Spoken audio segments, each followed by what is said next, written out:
आज कथा में आए सभी भक्तों का हृदयपूर्वक स्वागत। तो कल जगन्नाथ देव, बलदेव और सुभद्रा मैया, सुदर्शन जी का जो स्नान यात्रा महोत्सव था, उनका प्राकट्य दिवस था, जो कल का दिन है। ज्येष्ठ मास शुक्ल पक्ष पूर्णिमा तिथि, उस दिन जगन्नाथ देव जी अर्चा विग्रह के रूप में प्रकट हुए थे श्री जगन्नाथपुरी में। तो उसी उपलक्ष्य में उनका प्राकट्य दिवस मनाया जाता है, स्नान द्वारा, अभिषेक द्वारा। भगवान जब प्रकट होते हैं तो भगवान को अभिषेक कराकर उस उनके प्राकट्य दिवस को, अपीयरेंस डे को सेलिब्रेट किया जाता है। तो आज कल के दिन, यह दिन कल था, तो कल बहुत भीड़ थी जगन्नाथपुरी में, लाखों की संख्या में भक्त थे।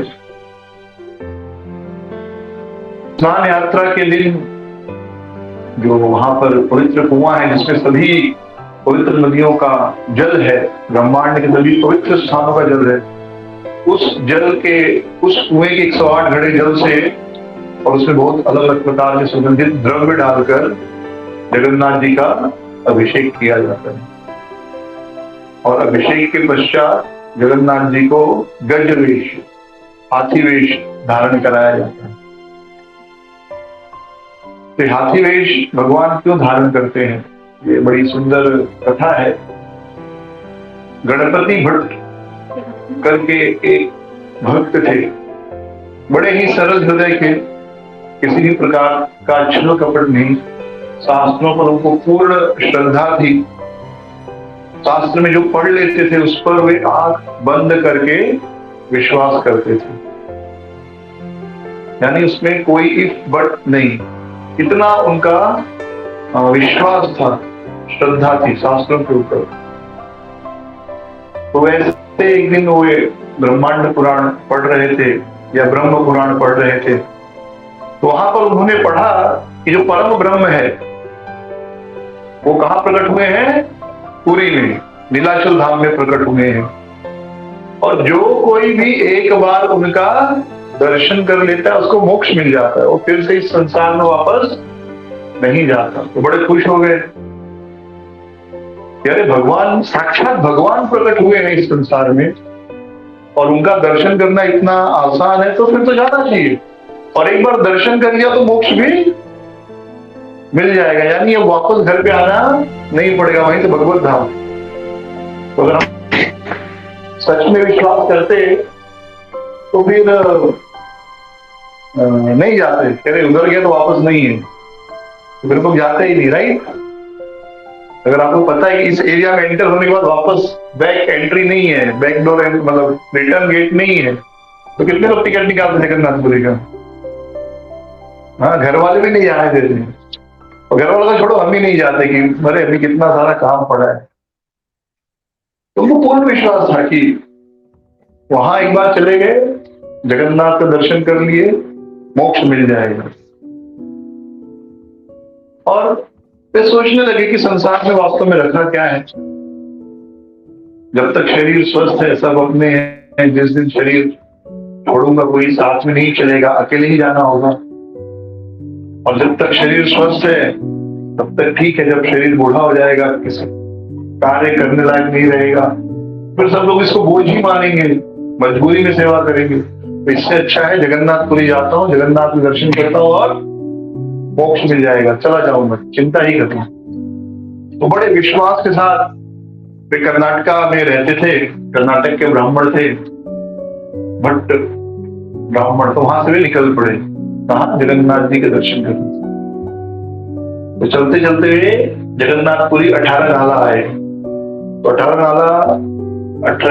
नाला यानी नदी को जो है 18 भागों में, यानी जो ब्रिज बना 18 अलग अलग सेक्शंस है, 18 नाला बोलते हैं। 18 मतलब 18 छोटे छोटे जल स्रोत आप कह सकते हैं।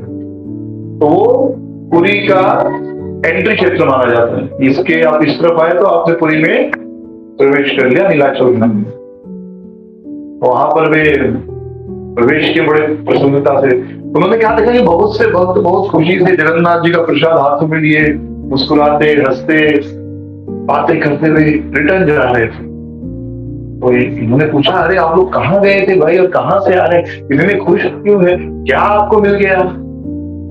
तो लोगों ने जवाब दिया कि हम गए थे परब्रह्म जगन्नाथ जी के दर्शन किए, उनका प्रसाद पाया, मन शरीर एकदम शांत हो गया, परम आनंद की अनुभूति हुई है। और ऐसे जगन्नाथ की महिमा बताकर जगन्नाथ जी का प्रसाद दर्शन कराकर वो आगे बढ़ गए। तो गणपति भट्ट बड़े हैरान हुए कि नहीं, इन्होंने परम ब्रह्म का दर्शन नहीं किया होगा, क्योंकि शास्त्र में क्या लिखा है कि जो व्यक्ति भी एक बार परम ब्रह्म के दर्शन करता है उसको मोक्ष मिल जाता है, यानी वो वापस इस संसार में नहीं आएगा, पर लोग तो वापस आता है।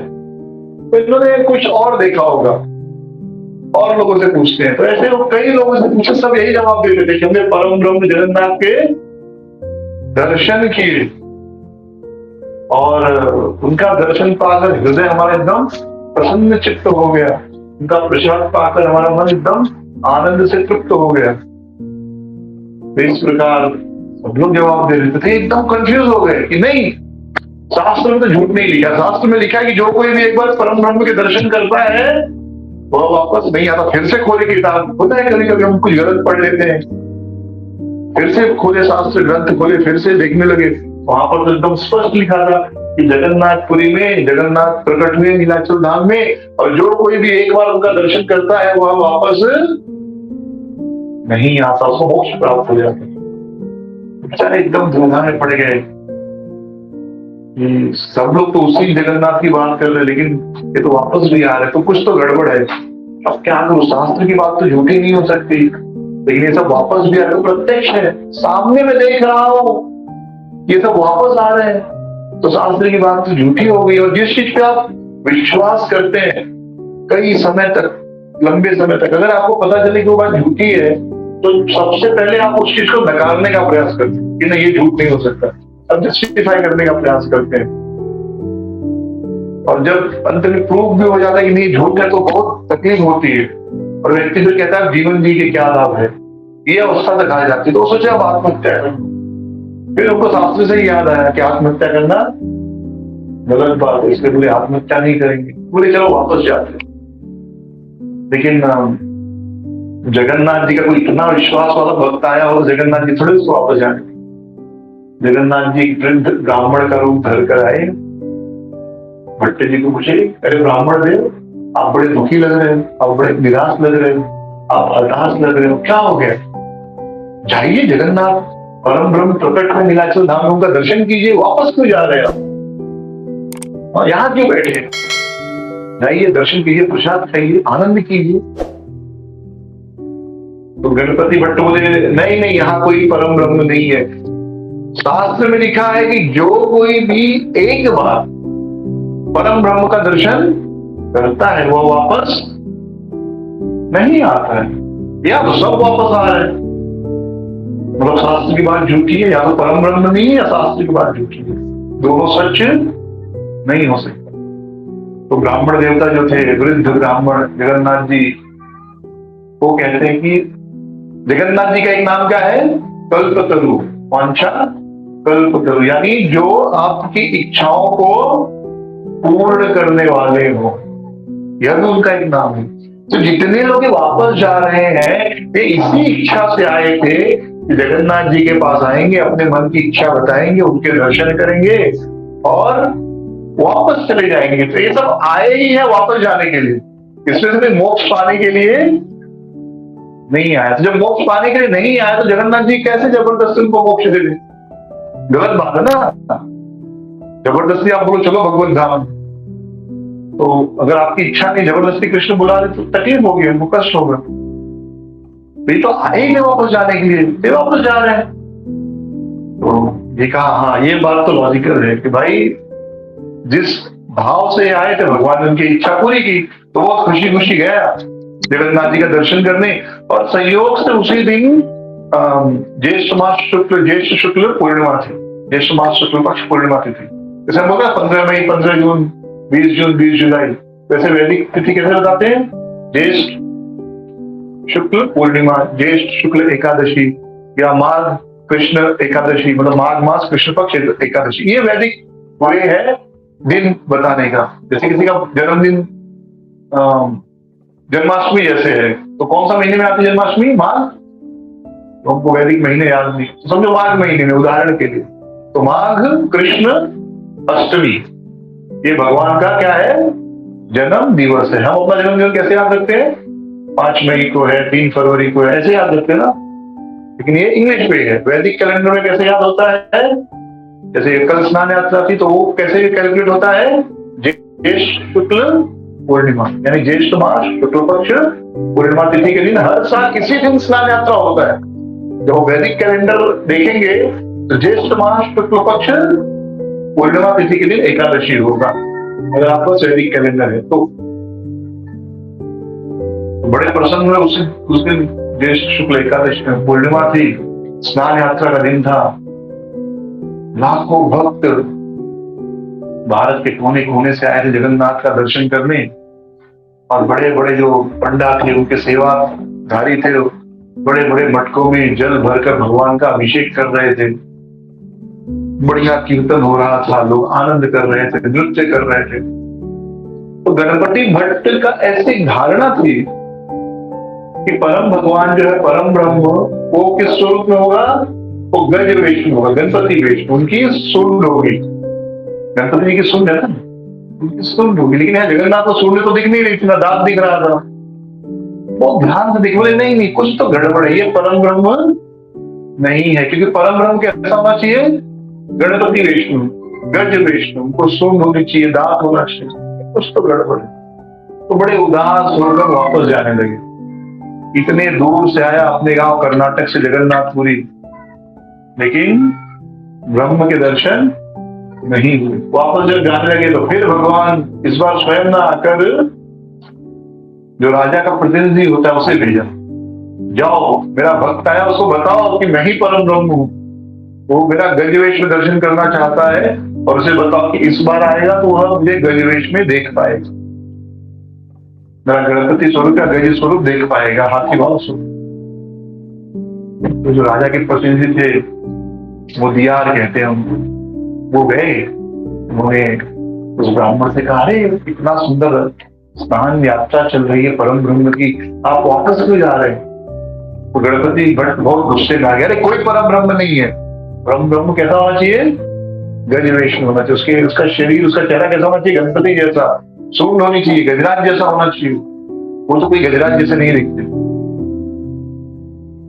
मुदियार ने कहा, नहीं आप चलो, आप देखो, ध्यान से देखो, ध्यान से देखोगे तो आपको कैसे दिखाई देंगे? वो गणपति वेश में दिखाई देंगे। कन्विंस किया, उन्होंने कहा ठीक है भाई, इतना दूर से आया, एक बार और ट्राई करने में क्या जाता है। तो इतना मेहनत किया, एक बार और सही, राइट। तो वापस जब आए तो इस बार उन्होंने भगवान को किस वेश में देखा? हाथी वेश में। तब से यह प्रथा हुई कि स्नान यात्रा के बाद भगवान का जो श्रृंगार होता है वो किस वेश में होता है? हाथी वेश में, गज वेश में। इस रूप में उनको श्रृंगार किया जाता है। तो भगवान जो है वो कोई भी स्वरूप धारण कर सकते हैं, वो किसी से बंधे हुए नहीं है। भगवान क्या है? स्वराट है। स्वराट मतलब पूर्ण रूप से स्वतंत्र। आप उनको किसी सीमा में बांध नहीं सकते। आप ये नहीं कह सकते भगवान होकर कैसे इस पृथ्वी पर आ सकते हैं, भगवान होकर कैसे अवतार ले सकते, आप ऐसा नहीं कर सकते। लोग कहते ना भगवान क्यों इस दुनिया में आएंगे? हम प्रश्न पूछना चाहिए, क्यों नहीं आ सकते? आप या हम कौन है भगवान को रोकने वाले? ये तो आपने अपनी बुद्धि लगाकर भगवान को लिमिटेड कर दिया कि भगवान इस दुनिया में नहीं आ सकते। या कोई कहेगा भगवान चोरी नहीं कर सकते। क्यों चोरी नहीं कर सकते? एक साधारण आदमी चोरी कर सकता है, भगवान क्यों चोरी नहीं कर सकते? भगवान किसी से कम नहीं है। कोई व्यक्ति भगवान के सामने अपना अभिमान नहीं दिखा सकता कि देखो मैं चोरी कर सकता हूं और तुम चोरी नहीं कर सकते। आप भगवान को किसी मर्यादा में बांध नहीं सकते, ये हमेशा याद रखिए। जब शुरू के दिनों में हम लोग जब प्रचार करते थे तो भगवान जो है गोपियों का वस्त्र चोरी किए, आरास लीला किए, तो बहुत से लोग उसको अटैक करते हैं कि भगवान ने वस्त्र चोरी किया, कृष्ण ने रासलीला किया, तो कैसे आप उनको भगवान मानते हो? तो मन में एक ख्याल आता है कि अरे भगवान अगर ये नहीं किए होते तो उनको डिफेंड करना आसान हो जाता, राइट? भगवान समझो रासलीला नहीं किए होते, बाकी सब बढ़िया था, चोरी रासलीला ये सब छोड़ दिए होते, तो बाकी जो किया होता उनको भगवान सिद्ध करते हैं, ठीक है? तो बड़ा आसान हो जाता हमको कृष्ण को डिफेंड करना, विचार करना आसान हो जाता। लेकिन नेक्स्ट थॉट क्या आया कि भगवान हमारे मन के हिसाब से काम करने वाले थोड़े ही हैं, नहीं तो फिर भगवान रह जाएंगे। भगवान का मतलब ही है वो क्या है? स्वराट है, पूर्ण रूप से स्वतंत्र है। वो मेरे मन के अनुसार कार्य करने वाले थोड़े ही। हाँ, हमें उनके मन के अनुसार कार्य करना चाहिए, लेकिन समस्या क्या है? हम भगवान बनना चाहते हैं, हम चाहते भगवान हमारे अनुसार काम करे, ये समस्या। तो भगवान कोई भी वेश धारण कर सकते, किसी भी रूप में प्रकट हो सकते। तो स्नान यात्रा के बाद फिर भगवान जो है 15 दिन अब बीमार रहेंगे, उनके दर्शन बंद रहेंगे, तो आपको आज से दर्शन भगवान के नहीं मिलेंगे। तो भगवान अपने रत्न वेदी पर नहीं बैठे हैं। अब रत्न वेदी और स्नान मंडप के बीच में एक जगह है, वहां पर भगवान जगन्नाथ जी रहते हैं और उनको अलग अलग प्रकार के फलों का भोग लगाया जाता है, अलग अलग प्रकार के फलों का जूस दिया जाता है, अलग अलग जड़ी बूटियों का अर्घ दिया जाता है। अन्न का भोग नहीं लगता। तो हमको भी सीखना चाहिए, बीमार हो गए तो अन्न नहीं खाना चाहिए, फल और जड़ी बूटियों को अगर ज्ञान है तो उसका अर्घ। बीमार में अन्न नहीं, भगवान खुद नहीं खाते, कोई 14 अन्न का भोग भगवान को नहीं लगता है, जगन्नाथपुरी में। और एक विशेष प्रकार का तेल बनता है जिससे उनका तेलाभिषेक किया जाता है आखिरी दिन। तो उसमें अलग अलग प्रकार के जड़ी बूटियां और जड़ी बूटियों का अर्क और सुगंधित फल फूल, उनको 4 लीटर तेल में एक मिट्टी के घड़े में रख के मिट्टी के घड़े को बंद कर दिया जाता है, फिर जमीन में खोदकर उसे डाल दिया जाता है पकने के लिए। कितना साल? 1 साल।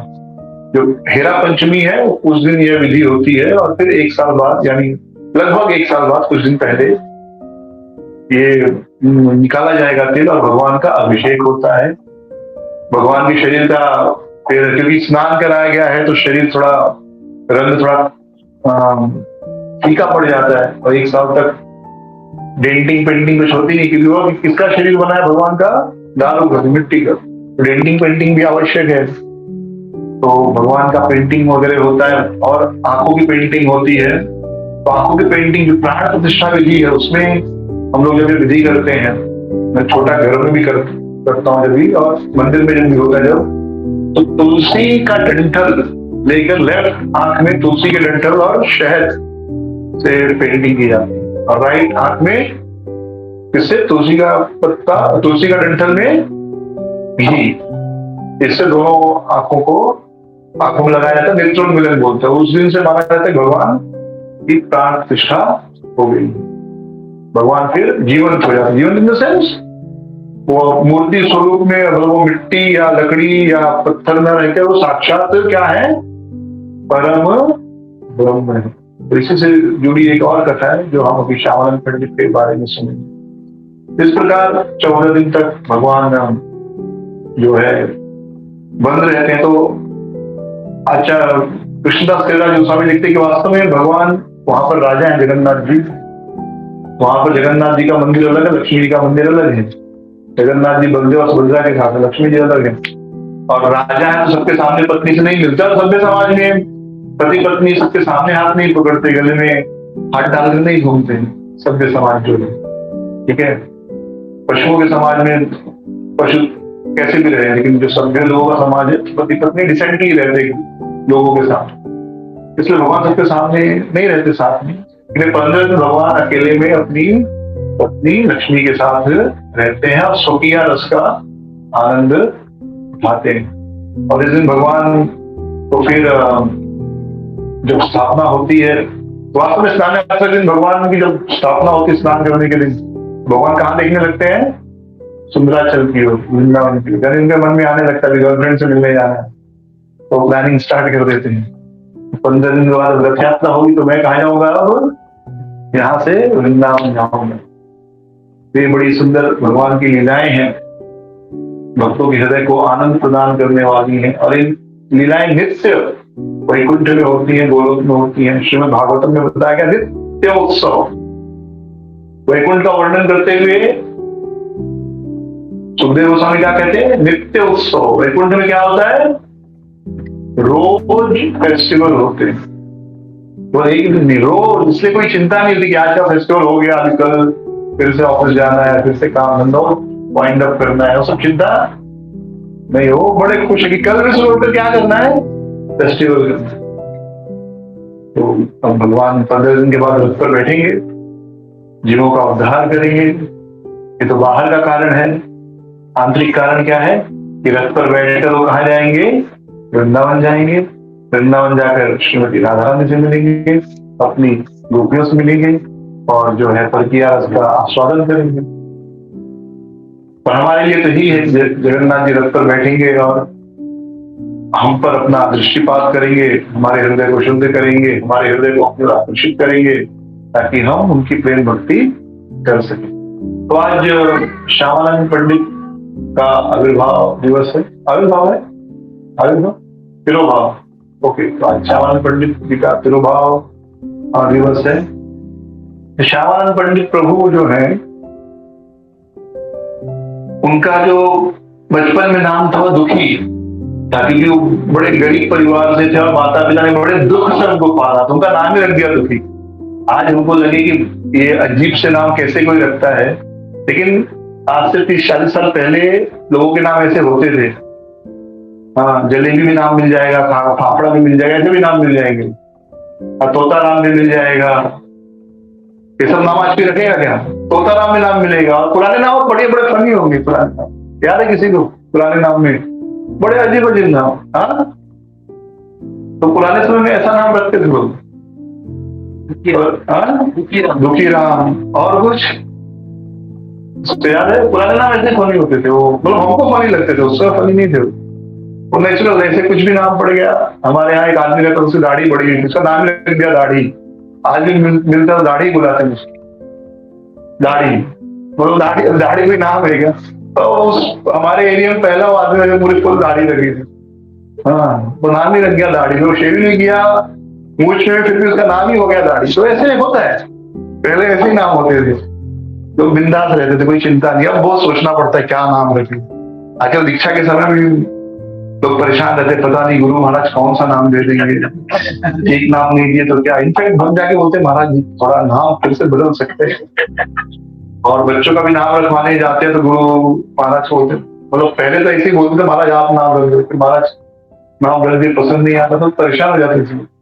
फिर जाके रिक्वेस्ट करते थे महाराज थोड़ा चेंज कीजिए, आज के समय में जमेगा नहीं ऐसा नाम। तो अभी महाराज लोग क्या करते, बोलते आप ही नाम लाओ, 3-4 नाम जो आपकी पसंद को, मैं एक दे दूंगा। क्योंकि बार बार आओगे मैं दूंगा, फिर आप बोलोगे जमा नहीं, ये जमा नहीं, आप कंफर्टेबल रहोगे। तो ये नया सिस्टम आ गया है, क्योंकि कस्टमाइज हो गया है। आप भी चूज कर लो, 4-5 नाम दे दो, मैं उसमें से एक बता दूंगा ये रख। उनका नाम था दुखी। तो बचपन से ही वो, जैसे अभी इस्कॉन में अधिकतर जो साधु है वो प्रीच्ड साधु, प्रीच्ड यानी उनको बताया गया संसार दुखमय है, दुखमय है, दुखमय है, संसार में दुख है, बुढ़ापा है, बीमारी। तो सुनते सुनते कभी कभी लगता है हाँ है, शायद है, तो साधु कर गए। और कुछ साधु जो होते हैं वो बचपन से ही, यानी कि कई जन्मों का भक्ति होता है, तो वो नेचुरल विरक्ति होती है, स्वाभाविक विरक्ति होती है। उनको शास्त्र पढ़कर विरक्त नहीं हुए, क्या उनको बताना नहीं पड़ता बार बार बुढ़ापा है, बीमारी है, दुख है दुनिया में।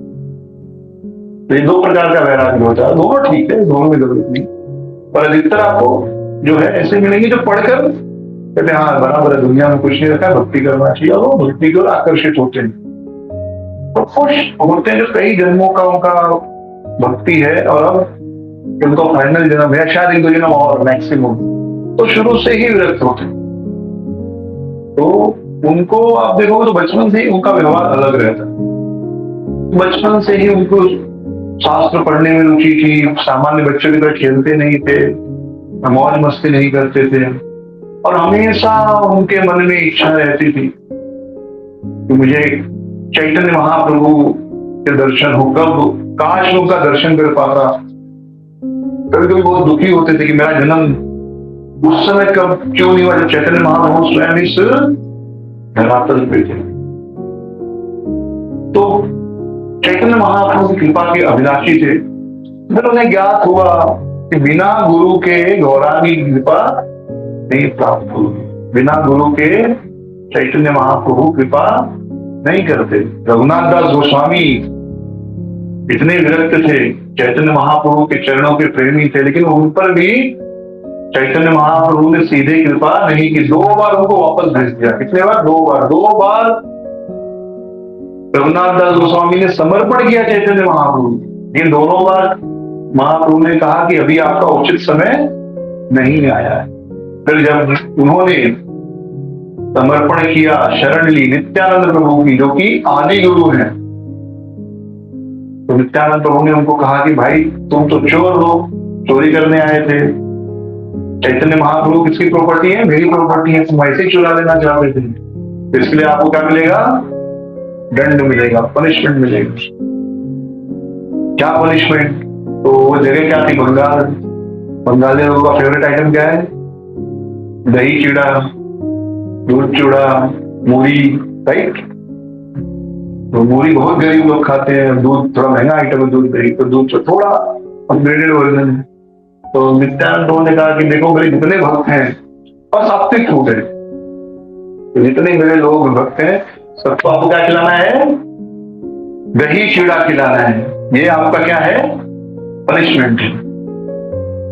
तब से दही चीड़ा फेस्टिवल जो भी कुछ दिन पहले सेलिब्रेट किया गया, निर्जल एकादशी के अगला दिन, त्रयोदशी के दिन, तो समझो आज ये घटना होती, मुंबई में होती, नित्यानंद तो आज मुंबई में रहते, रघुनाथ दास गोस्वामी यहाँ पर क्षमा मांगने आते, और हम सारे भक्त होते, मतलब कोट एंड कोट। तो महाप्रभु क्या कहते? मेरे भक्तों, नित्यानंद प्रभु क्या कहते? मेरे भक्तों को दही चीड़ा खिलाना नहीं, फिर इन सबको वड़ा पाव का पार्टी देना पड़ेगा, या तो पिज्जा पार्टी होना चाहिए। ये राइट फेवरेट है, दही चीड़ा कितना वो अच्छा लगता है, एज अ ट्रेडिशन हम खाते हैं, लेकिन आई नेवर लाइक का। मैंने सोचा स्पेशल क्यों? हाँ उस समय लोगों को पसंद था, वहां का स्पेशल फूड है। ये चीज मुंबई में होगा तो आप नहीं बोल सकते दही चीड़ा खिलाना, राइट। यहाँ पर क्या पार्टी होगा? फिर नित्यानंद को क्या बोलेंगे? जितने मेरे सारे भक्त हैं सबको आपको पास्ता खिलाना होगा। अगर ये कहीं इटली में समझो घटना होती, अगर घटना इटली में होती तो क्या होता? पास्ता होता। ये घटना समझो तमिलनाडु कर्नाटक में होती तो इडली वड़ा होता। तो इंपॉर्टेंट है कि भक्तों को सेवा करना, दही चीड़ा ही खिलाकर सेवा करना, ऐसा नहीं। तो ऑफकोर्स हमारा ट्रेडिशन है, तो हम उस दिन को सेलिब्रेट करते हैं। थोड़ा दही चीड़ा सबको उस दिन खाना चाहिए, उस दंड महोत्सव को याद करके। तो इसका मतलब ये नहीं कि दही चीड़ा ही मेन है, अगर जगह अलग होती तो फूड भी अलग होता। तो इन शॉर्ट, बिना भगवान की कृपा के भक्तों, बिना भक्त की कृपा के भगवान की कृपा नहीं प्राप्त होती। वे दिन रात प्रार्थना करते थे, मुझे कैसे गुरु प्राप्त होंगे, कैसे गुरु प्राप्त होंगे। उनको स्वप्न में आदेश मिला कि एक काम करो, आप कालना चले जाओ, कालना में गौरीदास पंडित के शिष्य हृदय चैतन्य है, उनकी आप शरण लो, उनसे आप दीक्षा प्राप्त करो। उनके हृदय में हमेशा चैतन्य का वास है, इसलिए उनका नाम क्या है? हृदय चैतन्य। तो श्यामानंद पंडित बहुत प्रसन्न हुए, खुशी खुशी वो चल पड़े। कालना बंगाल में है, बहुत सुंदर जगह है। गौरीदास पंडित यहाँ पहुंचे। गौरीदास पंडित जहां पर रहते थे वहां पर हृदय चैतन्य प्रभु के पास पहुंचे। वहां पर बड़े सुंदर विग्रह है गौर निताई की, कालना में। तो गौर निताई के जो विग्रह हैं उनका बड़ा सुंदर, बड़ी सुंदर कथा है। गौर निताई एक बार गौरीदास पंडित के घर पे आए थे, कुछ समय तक रहे। गौरीदास पंडित ने उनकी बड़े अच्छे से सेवा की। गौर निताई बहुत प्रसन्न हुए। फिर गौर निताई जाने लगे कि हम जा रहे हैं। तो गौरीदास पंडित ने कहा नहीं नहीं, आप चले जाओगे तो मैं तो आपके बिना एक क्षण जीवित नहीं रह सकता, आप यहीं रहो। तो चैतन्य महाप्रभु और नित्यानंद प्रभु ने कहा नहीं नहीं, जाना तो पड़ेगा, आपके हमेशा कैसे रह सकते हैं। गौरीदास पंडित ने कहा चांस नहीं, आप चलोगे जाओगे, मैं जी नहीं सकता। तो चैतन्य महाप्रभु ने कहा ठीक है, एक काम करो, हमारे विग्रह बनवा लो, विग्रह बनवा लो, उनकी सेवा करो। तो गौरीदास पंडित इस प्रपोजल से ज्यादा खुश नहीं हुए, लेकिन तो भाई महाप्रभु का आदेश था, उन्होंने कहा ठीक है रुकिए, हम विग्रह बनवाएंगे। तो जो 2-4-10 दिन लगा होगा, विग्रह, सुंदर विग्रह तैयार हो गए गौरनिताई के। फिर महाप्रभु ने कहा देखो ये विग्रह और हम में कोई अंतर नहीं है, ये गौरनिताई का जो डीटीज है और हम दोनों में कोई अंतर नहीं है। तो फिर हुआ क्या, महाप्रभु ने उनको विश्वास दिलाने के लिए गौरनिताई ओरिजिनल और गौरनिताई डीटी दोनों साथ में बैठे, यानी चारों जन साथ में बैठे, 2 सेट, गौरनिताई 1, गौरनिताई 2, साथ में खाए प्रसाद। गौरीदास पंडित ने अपने हाथों से सबको खिलाया, डीटीज को भी और गौरनिताई को भी। उसके बाद ये देखने के लिए कि डीटी महाप्रभु है कि नहीं, उन्होंने माला पहनाया और चंदन लगाया पूरे बॉडी पे, देखने के लिए हाँ बराबर है, लकड़ी तो नहीं है ना, तो सब चेक किया, उन्हें लकड़ी नहीं है। तो फिर महाप्रभु ने कहा देखो ये 2 जोड़ी है, एक हम, ये 2 जोड़ी, ये 2 जोड़ी डीटी, जो रखना है रख लो। तो भाई अब कोई भी बुद्धिमान आदमी बोलेगा जो बोल रहा है वो इसी को रखना है, जो चुपचाप पड़ा उसको क्यों रखना है। उन्होंने कहा ठीक है आप दोनों रह जाओ, इनको जाने दो। महाप्रभु ने कहा ठीक है, महाप्रभु और नित्यानंद तुरंत डीटी बन गए और दूसरे जाने लगे। उन्होंने कहा नहीं, एक काम गलत हो गया, आप दोनों रुको, आप जाओ। तो जो डीटी थे वो फिर जाने लगे और जो डीटी नहीं थे वो डीटी बन गए फिर से। तो ऐसे कई बार हुआ, वो जिसको बोलते रुक जाओ वो डीटी बन जाता, जिसको बोलते आप जाओ ऐसा मनुष्य रूप जैसा होता वैसे रूप में आगे चले जाने लगते। अंत में वो थक गए, बोले ठीक है भाई एक सेट रुक जाओ चलेगा। मैं समझ गया कि आप दोनों में कोई अंतर नहीं है, अच्छा विग्रह में और आप स्वयं भगवान, इसमें कोई अंतर नहीं है। अच्छा विग्रह भी क्या है, स्वयं भगवान। वह स्वरूप जो है आज भी कालना में गौरीदास पंडित के यहाँ है। हृदय चैतन्य जो थे गौरीदास पंडित के शिष्य थे, जितने महान गुरु के शिष्य, तो वे जो है उनकी सेवा श्यामानंद पंडित करते थे। उनके दुखी उनका नाम दुखी था, उन्होंने दीक्षा दी, उनका नाम क्या रखा, दुखी कृष्ण दास। दुखी मेन नाम था, कृष्णदास इन्होंने नाम दिया, तो क्या नाम हो गया, दुखी कृष्णदास। तो इन्होंने उनको सेवा दी कि जो भगवान के अर्चा विग्रह है उनका एक वाटिका है, मतलब पहले हर घर में जनरली कुछ फूल के लिए जमीन होता था, थोड़ा फूल उगते थे, जिसको उपयोग भगवान की सेवा पूजा में होता था। हर घर में तुलसी होती थी। गांव में अभी भी आप आंगन में देखेंगे तो तुलसी का पौधा एक साइड में आपको मिलेगा ही मिलेगा। हाँ, अब का नहीं बोल सकते, बट आज से 20 साल पहले तक तो था, समझे। ये जो भगवान की वाटिका है रोज से सिंचाई किया करो। तो गंगा जी आकर पानी लाया करते थे, दूर था तो घड़े में जाते थे, पानी लेकर आते थे, सिंचाई करते थे, जाते थे, पानी लेकर आते थे, सिंचाई करते थे, बहुत खुश होकर जाते थे, नाचते नाचते जाते थे, नाचते नाचते आते थे। इतनी सेवा में तन्मय रहते थे कि पानी उठाते उठाते उनके सर में घाव आ गया और कीड़े भी पड़ गए, इतनी सेवा। क्योंकि उनको ध्यान ही नहीं देते थे, वो एक ही खुशी थी कि मैं जो भगवान है राधा कृष्ण उनका जो वाटिका है उसके लिए मैं रोज जल डालने जाता। हृदय चैतन्य ने देखा कि योग्य अधिकारी है, उन्होंने एक दिन कहा दुखी कृष्णदास से कि अब आप यहाँ मत रहो, आप चले जाओ कहाँ, वृंदावन चले जाओ, वहां पर जीव गोस्वामी के मार्गदर्शन में आप शास्त्र पढ़ो, वहीं सेवा करो। तो दुखी कृष्णदास की कोई इच्छा तो नहीं थी, लेकिन गुरु का आदेश है तो उन्होंने स्वीकार किया, वृंदावन निकल पड़े। वृंदावन के पहले कहाँ पहुंचे, राधा कुंड। वहां पर एक भक्त ने देखा कृष्णदास को, दुखी कृष्णदास को, इतने खुश होके, इतने नाचते गाते कीर्तन करते हुए आ रहे हैं, तो समझ गए कि इस व्यक्ति पर महाप्रभु की कृपा है। बिना महाप्रभु की कृपा के किसी के अंदर इतना प्रेम आ ही नहीं सकता। उन्होंने रघुनाथ दास गोस्वामी को बताया, रघुनाथ दास गोस्वामी उनको बुलाया और फिर राधा कुंड में उनको स्नान इत्यादि कराया। तो कुछ दिन वहां रहकर उन्होंने महाप्रभु की सुंदर लीलाओं का श्रवण किया रघुनाथ दास गोस्वामी के मुख से। और उनको बहुत दुख होता था जब वो लीला सुनते थे कि उस समय मैं क्यों नहीं था, मैं क्यों उस समय नहीं हुआ कि मैं भगवान का, चैतन्य महाप्रभु की लीला को प्रत्यक्ष आंखों से देख पाता। तो वो बड़ा शौक होता था। इस प्रकार कुछ दिन रघुनाथ दास गोस्वामी के मार्गदर्शन में बिताने के बाद वे जीव गोस्वामी के पास गए। उनसे भिक्षा ली, शिक्षा प्रारंभ करना, शिक्षा लेना प्रारंभ किया। वहां पर दो को और मित्र मिले, श्रीनिवास आचार्य और नरोत्तम दास ठाकुर। तो ऐसा गौड़ी वैष्णव सब नहीं मानते, सारे गौड़ी वैष्णव, बट कुछ ऐसा मान्यता है कि श्रीनिवास आचार्य चैतन्य महाप्रभु के आवेश अवतार है, नरोत्तम दास ठाकुर नित्यानंद प्रभु के आवेश अवतार है, और श्यामानंद पंडित या दुखी कृष्णदास किसके आवेश अवतार है? अद्वैताचार्य। तो ऐसी मान्यता है। ये तीनों जब मिले तो बहुत प्रचार भी किया है जिन्होंने। तो एक दिन दुखी कृष्णदास ने जीव गोस्वामी से कहा कि मुझे कुछ सेवा दीजिए मेरे आराध्य की। तो जीव गोस्वामी ने हमको झाड़ू लगाने की सेवा दी।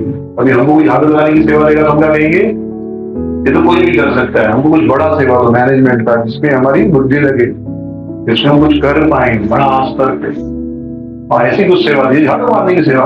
लेकिन उन्होंने चुपचाप वो सेवा स्वीकार की और रोज मधुवन में, निधिवन में झाड़ू लगाते। तो सेवा कुंज है स्थान, आज भी वो स्थान है। तो थोड़ा सा डिफरेंस ऑफ ओपिनियन हल्का सा, कुछ कहते मधुवन में, निधिवन में घटना हुई, कुछ कहते सेवा कुंज में, तो आसपास ही जाती वृंदावन में ही।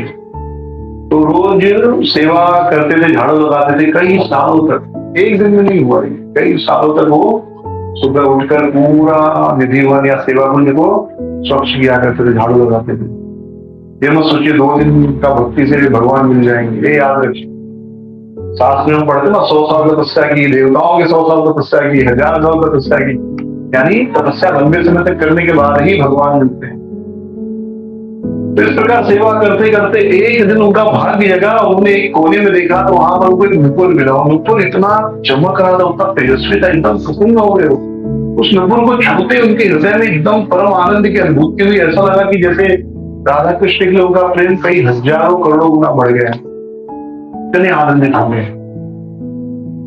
उनको लगा ये हो न हो श्रीमती राधा रानी का क्या है, नुपुर है, श्रीमती राधा रानी ने ही दिया है। उसके पश्चात राधा रानी अपनी नित्य लीला में ललिता को बुलाती है, कहते ललिता मेरा नुपुर नहीं खो गया है, जरा देखो सेवा कुंज में तो नहीं खो गया है। ललिता सखी समझ जाती है किसी भक्त पर कृपा करना चाह रही होगी। तो ये मान्यता है कि आज भी ब्रज में, निधिवन में, सेवा कुंज में रोज श्रीमती राधा रानी और भगवान श्री कृष्ण रास करते हैं ना। आज भी वहां पर भगवान जो है गौचारण लीला करते हैं, उनकी नित्य व्रज भूमि है। अपने इन आंखों से नहीं देख सकते, पर भगवान आज भी वहां पर अपनी नित्य लीलाएं कर रहे हैं। तो नुपुर सुबह हो गया, सुबह के समय की बात है। तो ललिता सखी सुबह आना है तो फिर उस रूप में नहीं आई है कि बूढ़ी स्त्री के रूप में आई। तो भाई देखिए श्यामानंद पंडित के पास, मतलब दुखी कृष्णदास के पास वो नुपुर था। तो उन्होंने कहा अरे मेरी बहू यहाँ आई थी, उसका नुपुर गिर गया है, तो तुमने कुछ नुपुर देखा क्या? उन्होंने कहा हाँ मुझे एक नुपुर मिला है। तो इस स्त्री ने कहा ठीक है दे दो मेरी बहू का है। तो श्यामानंद पंडित ने, मतलब दुखी कृष्णदास ने कहा नहीं ये आपकी बहू का हो ही नहीं सकता, ये किसी सामान्य स्त्री का हो ही नहीं सकता, ये स्वयं श्रीमती राधा रानी का नुपुर है। क्योंकि किसी सामान्य व्यक्ति का नुपुर छूकर हृदय में प्रेम प्रकट हो ही नहीं सकता, संभव ही नहीं। तो ये जरूर श्रीमती राधा रानी का नुपुर है। और आप हो ना हो राधा रानी की कोई विशेष हो तो आप बताओ पहले कौन हो। आप जब तक बताओगे नहीं मैं नुपुर दूंगा नहीं। तो ललिता सखी प्रसन्न नहीं, बोली हाँ मैं उनकी सखी हूँ, उनकी सेविका हूँ, उनकी दासी हूँ। और अपने स्वरूप में आई, ललिता स्वरूप में। ललिता सखी प्रकट हो गई। तब श्यामानंद पंडित ने उनको, उन्होंने कहा आप लेके आओ राधा रानी को, मैं उनके चरणों में पहनाऊंगा। इनफैक्ट यहाँ तक बात हुई थी। फिर ललिता सखी ने कहा नहीं मेरी सेवा है, आप क्या वरदान मांगते हो मांगो और मैं आपकी इच्छा पूरी करूंगी और नुपुर लेकर जाऊंगी, क्योंकि मेरी सेवा दी है तो मैं राधा रानी को नहीं कर भाई, मेरी जिम्मेदारी तो मैं थोड़े जाके बोलूंगी जाओ आपको बुलाया, मेरे काम दिया गया मतलब करना है।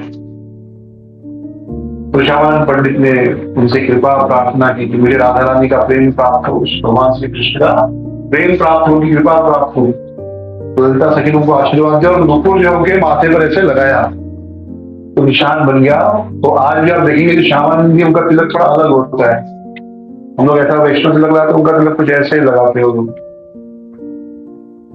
तो उनकी कृपा प्राप्त। और ललिता सखी ने कहा कि ये घटना किसी को नहीं बताना। अभी क्या है, मुझे समझ में नहीं आती कि भक्तों में कंफ्यूजन क्रिएट करके भगवान को भी आनंद आता है, कैसे क्यों आता है पता नहीं।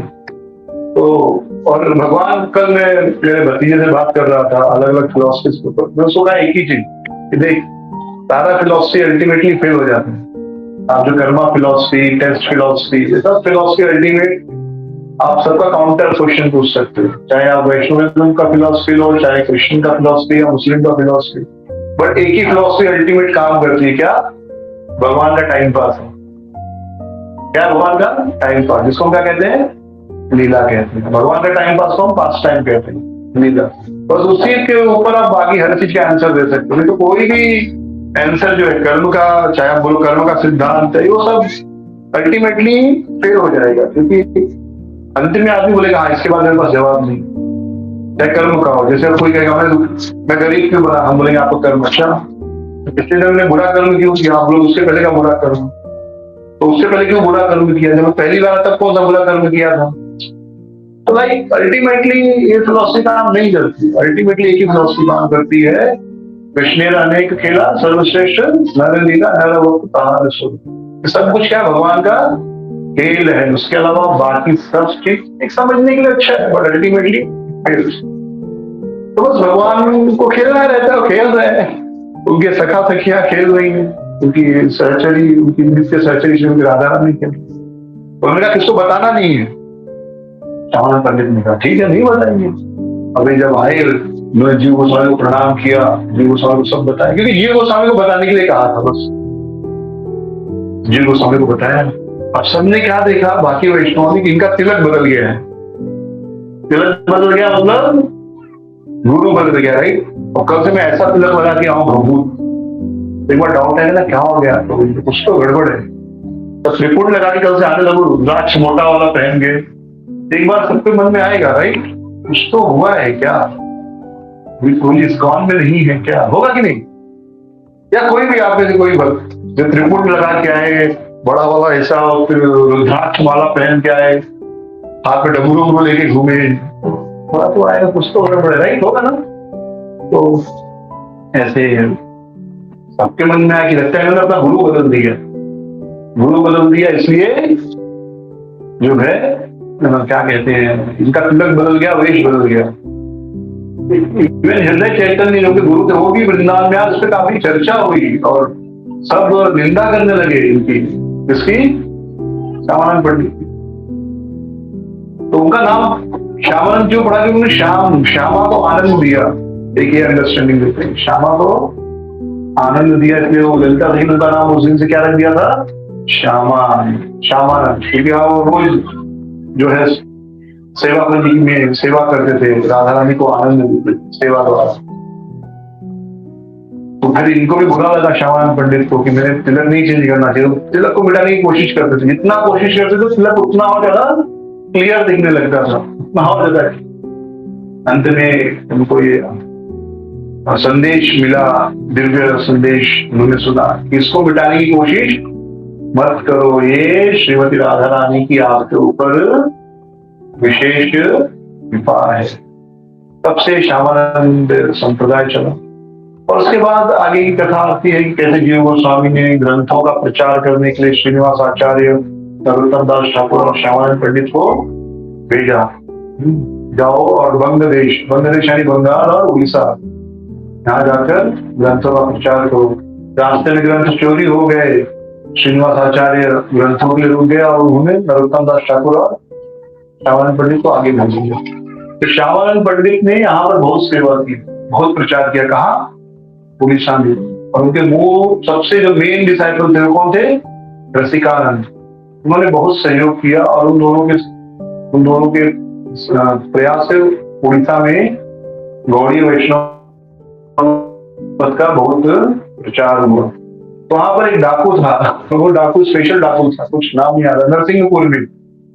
हाँ, डाकू का नाम मुझे याद नहीं आ रहा है। तो कहते हैं उसने 718 साधुओं को मारकर, साधु के पास क्या होगा, कुछ बहुत होगा तो गुदड़ी होती है, यानी जो ठंडी में शॉल जैसा ओढ़ लेते हैं और बिछाने के लिए गुदड़ी बोलते हैं। तो इतना जलता था साधुओं से, वैष्णव से, कि 718 साधुओं को मारकर उनकी गुदड़ी चुरा कर या लूट कर अपने घर पर प्रदर्शनी लगाया था। मैंने इतने साधुओं को। तो नित्या श्यामानंद पंडित और रसिक काल के दर्शन से उनका हृदय बदला, उनके शिष्य बन गए। एक दिन श्यामानंद पंडित को अपने गुरु के तिरोभाव की, गुरु ने शरीर छोड़ दिया, ये समाचार प्राप्त हुआ, न्यूज प्राप्त हुई। तो उन्होंने रसिकानंद को बुलाकर कहा कि अब मेरे गुरु का विरह नहीं सह सकता, अब मैं इस संसार में नहीं रहूंगा, इस पृथ्वी पर नहीं रहूंगा। इसके बाद वे नरसिंहपुर चले गए, उसे डाकू के पास, जो भक्त बन गया था, जो शिष्य बन गया था। वहां 4 महीने रहने के बाद उन्होंने अपना शरीर आज के दिन ही त्याग किया। तो इस प्रकार श्यामानंद पंडित प्रभु ने बांग्लादेश, विशेष रूप से उड़ीसा में गौड़ी वैष्णविज्म का बहुत प्रचार किया। श्यामानंद पंडित प्रभु की जय। जगन्नाथ बलदेव सुभद्रा मैया स्नान यात्रा महामहोत्सव की जय। गौर प्रेमानंदे। अगर आपको ये वीडियो पसंद आया हो तो प्लीज़ हमारे चैनल को लाइक, शेयर और सब्सक्राइब ज़रूर कीजिए। हरे कृष्णा।